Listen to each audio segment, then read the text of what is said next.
Hello guys! Welcome back to my channel, and for today's video, actually this is the continuation of my previous vlog kasi diba pumunta ako ng Tomsway Fisherman's Wharf.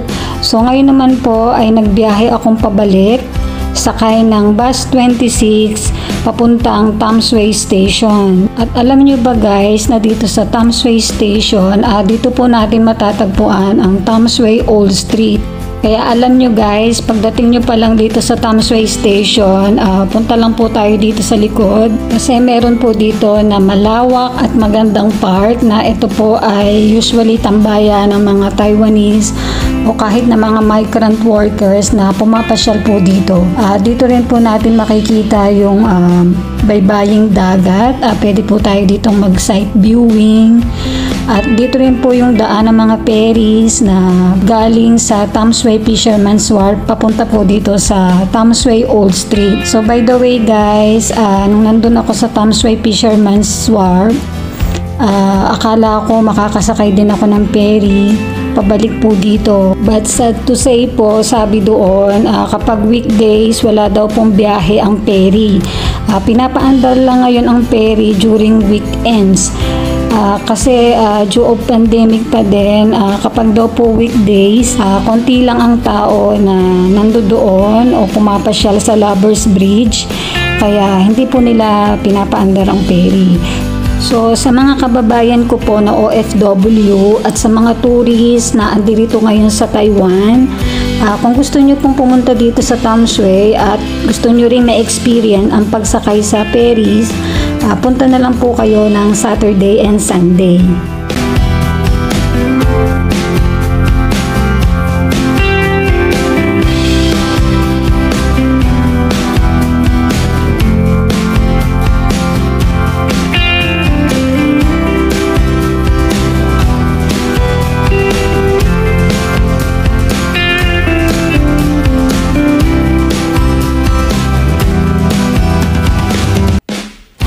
Alam nyo ba guys, sa tulad namin na isang small YouTuber o vlogger, minsan o hindi lang minsan, kalimitan, na-amaze din kami sa mga lugar na aming pinupuntahan. Pero hindi namin actually nai-enjoy ang lugar.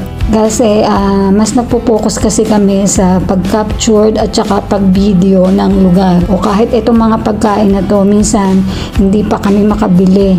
Kasi mas inuuna namin na makapag-video at mapuntahan ang buong lugar. So ang tendency, kapag pagod na, hindi na po namin mabalikan ang ganitong pagkain. Kasi nga iniisip namin na kailangan na magkaroon kami ng content para i-share po sa inyo.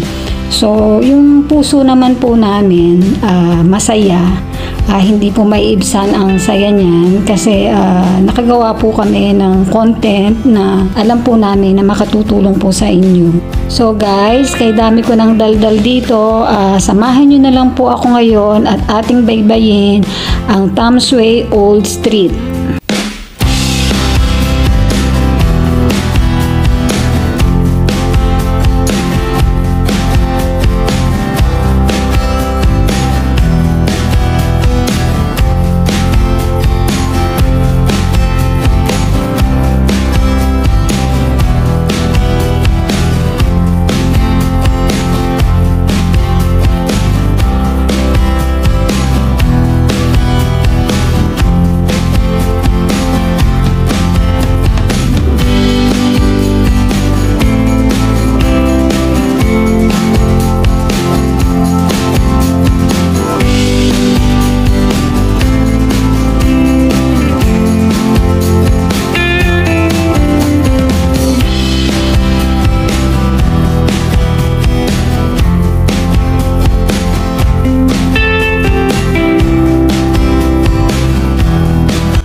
Guys, kung mapapansin natin, marami pa rin ditong store na close kasi usually nag-o-open sila ng store dito ay alas 3 ng hapon hanggang gabi na po.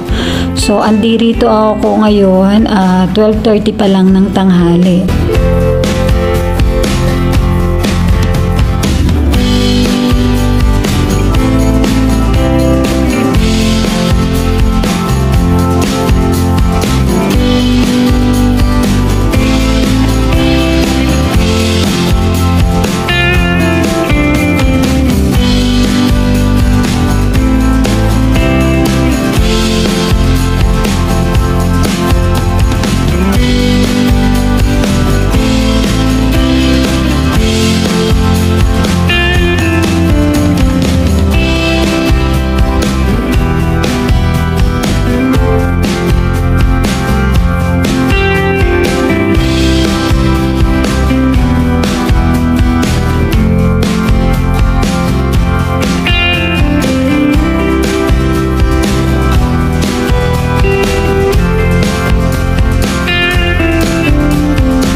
So yan guys, after ko po ma-explore at maikot ang buong Tom's Way Old Street, bumalik na po ako dito sa station para puntahan naman ang MRT pabalik ng Taipei City.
And then guys, since na andito na ako sa loob ng MRT, i-discuss ko na rin sa inyo kung mapapansin nyo bakit magkaiba ang kulay ng mga upuan dito sa loob ng MRT. So yung pong dark blue color ay para po sa mga priority seats. So kapag sinabi po na priority seats, para po yan sa mga elderly, sa disabled at saka sa pregnant. So guys, tatapusin ko na po dito ang aking vlog. Sana po nagustuhan nyo ang aking adventure today. And kung bago ka pa lang po sa aking channel, please don't forget to subscribe. Pakiclick na rin po ang notification bell para lagi ka pong updated sa mga incoming videos ko. Marami pong salamat. Lagi po tayo mag-iingat. Bye-bye! Even when you feel low, you can still go. Even when you feel slow, you can still go. Even when there's no hope, you can still go. I never answer to no, man, I still go. Go, go, go, go, go, go.